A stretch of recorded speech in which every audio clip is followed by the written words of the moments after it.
Jason Anderson closes his lead to Eli Tomac while the rest of the field deals with trouble in the whoops. I'm Tyler Deering and welcome to Gate Drop News.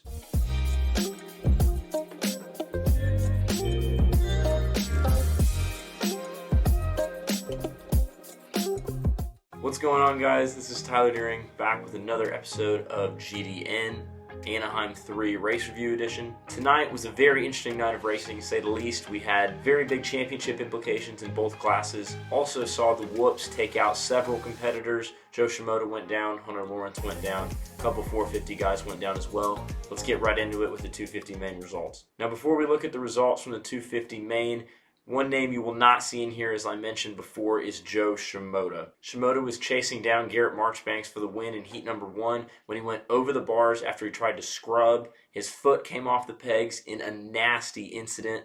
It looked to me like he hit his head on the dirt. Thankfully, the reports were that it was his ankle. He kind of got pinned under the bike when he went into one of the bowl turns after falling off. Regardless, the incident itself was nasty. No updates have been provided yet on if Shimoda will return when the series comes back west. As of right now, we start with round 7. Next week, it'll be the East Coast, so regardless, they weren't going to be racing anyway.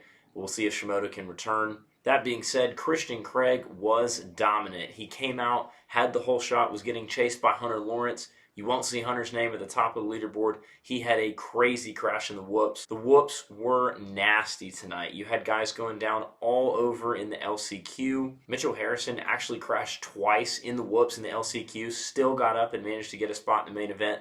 Unfortunately, Hunter Lawrence was not able to recover from his crash. Lawrence missed one, had the front wheel spinning, went completely over the bars. The bike flipped several times after he face planted into the ground. The Alpine Stars medical team was able to take care of him very quickly. DNF for Hunter Lawrence and a win for Christian Craig pretty much sealed his fate in the championship unless something goes terribly wrong. It's an unfortunate break. Lawrence was coming off a win last weekend where he rode exceptional. Vince Friese and Michael Mosiman come home second and third. This is Friese's actually second career podium.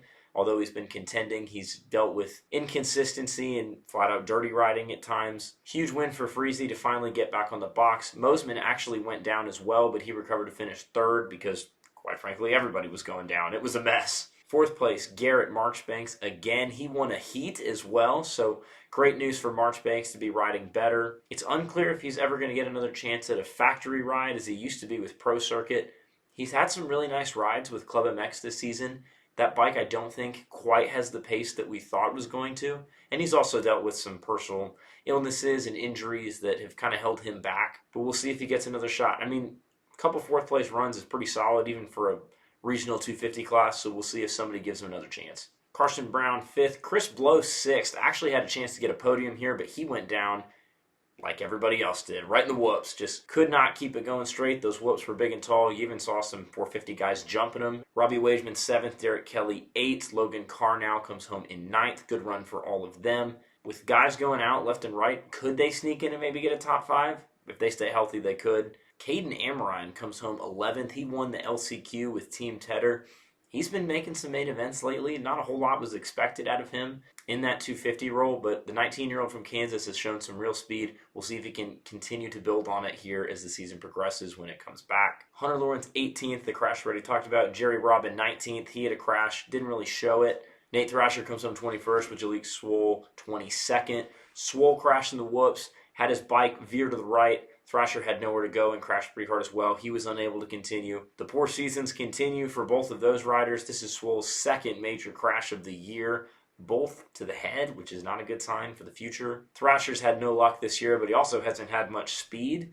At this rate, his 2 wins are pretty much all he's got going for him. He's going to really need to regroup in this downtime before the next gate drop because he has been terrible. I mean, this one wasn't his fault, don't get me wrong.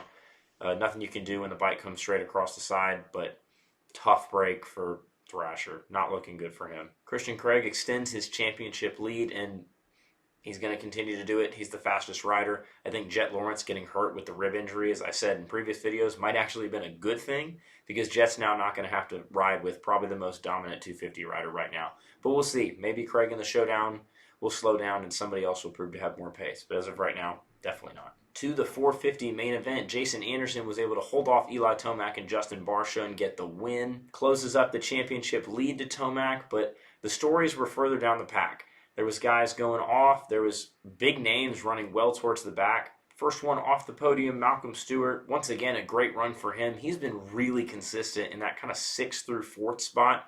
He got the podium last weekend in Glendale, but he's riding really well. And if he can just make that little next step to turn those 4ths into 2nd and 3rd, he could be a real championship threat in the future. I think that training program has definitely paid dividends. And it's exciting to see another Stewart up there running up front. Another great run for Malcolm. 5th place, Marvin Musquin. He was actually, I think, faster than all of the leaders until a crash in the sand section with the lap rider kind of knocked him back. After getting knocked down in the sand section, he was never going to get up and challenge for the win, but a decent run for Marv. Good to see him have some speed. Dylan Ferrandis actually crashed in his heat race, went over the bars in DNF, so looked like he was going to be out for a considerable amount of time. Remounted his bike for the LCQ, won the race, looked really good, and a good damage control night. I mean, he's out of the points anyway, but I thought he was going to be out for a while, so it was good to see him at least get back and ride that LCQ. Sexton 7th, Cooper Webb 8th, just no speed on the night for them. Cooper Webb just continues to be very unimpressive. Not sure if it's the training program, I'm not sure if it's the motorcycle, probably a combination of two, but Cooper Webb looks terrible. I mean, he is nowhere near the front. He had the one podium in Anaheim 1, and after that, it has been a struggle. So we'll see if he can turn it around here. Doesn't look good thus far. Plessinger 9th with Brayton 10th. Just kind of ran there all night, didn't have much. Ken Roczen comes home 11th. Now, he got a decent start, got forced wide because the first turn was very narrow. Hit a tough block, didn't go down, but he hit the first whoop section in dead last, which was a very bad start for Roczen. But it used to be that Ken Roczen would be able to charge through the pack, and even if he didn't win, he could salvage a 5th, 6th, at worst 7th, but I mean, he literally ran 11th, and he was 11th on pace. He was jumping through the whoops. He and Cooper Webb were both jumping through the whoops. Last year, and even years before that, Ken Roczen was the best in the whoops by far. It wasn't close. But to jump through the whoops in a main event and be a second off the leader's lap time, I mean, that's crazy to me. So Roczen, I'm not sure if it's mental. I'm not sure if it's bike. But he looks terrible as well. I mean, even when his starts are good, he just fades. So disappointing night for Ken Roczen. He's pretty much out of the championship at this rate. Over 30 points back with another terrible night. I mean, he would have to win a ton of races and have big problems for the guys ahead of him.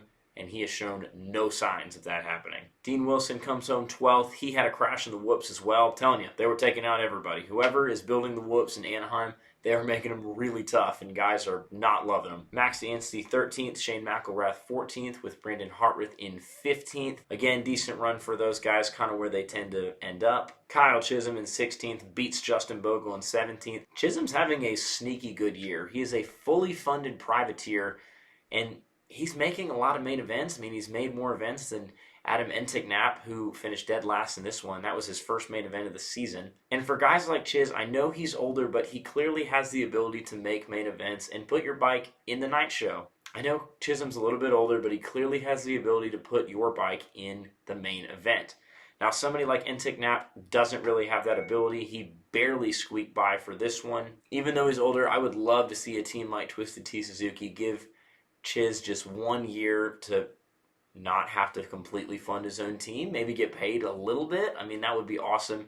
Enticknap, like I said, finished last, made his first main event of the year, but he's just off the pace, and it's a shame to see a guy like that that's so off the pace take a ride from somebody that's faster and, in my opinion, more deserving. I mean, Chisholm is faster on pace, yet he's funding his entire race team. Last one we want to give some love to, Kevin Moran's in 20th. He made his first main event of the year as well. Very aggressive block pass out of the final rhythm section to get it done. Put that bike in the main event. Great job for him. As the series heads to Minneapolis for round 7, Eli Tomac has a lead over Jason Anderson. Those two are looking like they will be the stars of the show from here on out. We'll see if anybody else can sneak up and get a win, but we are in for a fantastic championship battle. Can't wait to keep covering it for you guys, and can't wait to see who comes out on top. It's going to be really close. 250 East Championship starts up this weekend in Minneapolis. Check out the video I posted a couple weeks ago about how I think Jet Lawrence will actually win that. Anyway, guys, thank you so much for your time, and I will see you all in the next one.